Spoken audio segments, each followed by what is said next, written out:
Quick but very important lesson. Do not use open rates as a measure of success in your outbound email campaigns. They're a joke. Open rates are a lie. In 2023, the email landscape started to change to where all of these new things, security checks, different automation stuff, started to impact open rates where we can't trust them anymore. And then 2024, it's only gotten worse. And then heading into 2025, open rate tracking basically doesn't exist. Now, your sales engagement platforms, Outreach, SalesLoft, whatever, they'll claim to be able to do open tracking, but they can't. And you shouldn't even be doing it anyway, because the way they do open tracking is they are putting a cookie into the email so that that cookie is something they're tracking to see, was this email open or not. Problem with putting a cookie in your email is that hurts deliverability, because now you're embedding something sketchy to an outside email server. They think it's sketchy. You're embedding that into your email and you're trying to send it through. So that's a quick note. You should make sure that your team in your SalesLoft, Outreach, sales engagement platform settings, make sure you have open tracking turned off. It's not helpful. Let's break this down. There are 10 factors that make open rate tracking non-existent anymore. We'll get into those in a second.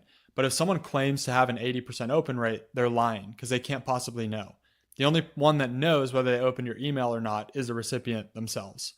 Email sequencers should disable this feature so they don't distract their users.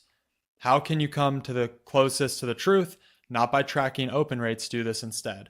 One is optimize email deliverability. We have a whole module on that within the school courses. Run regular inbox placement tests to make sure that your emails are landing in the inbox. And then, of course, Jesse Olette and Vibav are also experts in this space if you need help. Follow guidelines for good email subject lines. We have a subject line training as well within the course, but you want to make it intriguing, relevant, a pattern interrupt, similar to an internal email, right? All the best practices of a subject line. That's what you want to make sure you've got in place. And then understand that reply rate is a far more reliable indicator of engagement with your emails. Reply rates are king. Everyone gets caught up in like, oh, I have a 70% open rate. I have a 50% open rate. Well, I don't care. What's your reply rate? That's like telling me like, oh, I bought 5 gym memberships. Oh, I have 3. Well, my gym has this. It's like, no, dude, like what's your bench max? Or like, how much do you weigh? Right? That's the results are what matter. Reply rate is king. Reply rate should tell you what are your best performing sequences, because you could have an 80% open rate, which again, you can't even trust, right? We don't even know if that's true.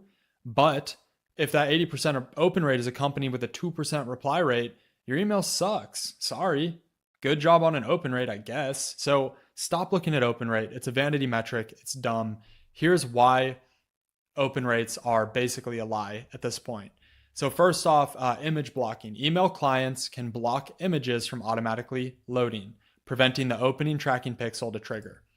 Preview panes. Users can read an email in the preview pane without officially opening it, and it won't be tracked.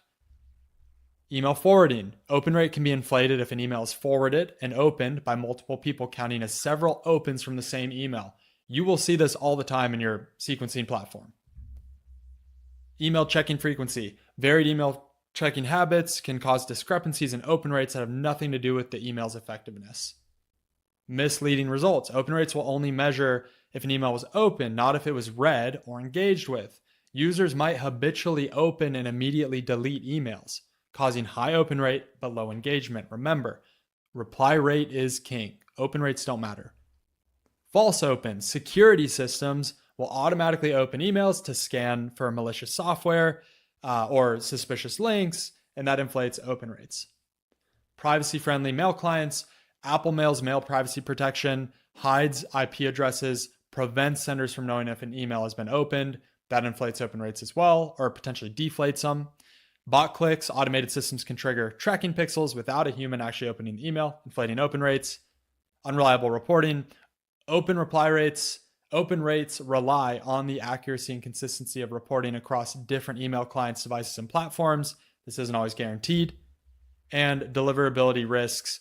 Tracking open rates can harm email deliverability, leading emails straight to spam, as modern spam filters can detect tracking pixels and cookies. So What you need to do, again, is make sure you've got your email deliverability built out. Make sure you're using good subject lines following best practices. And third, understanding that open rates are just a joke. They're fake.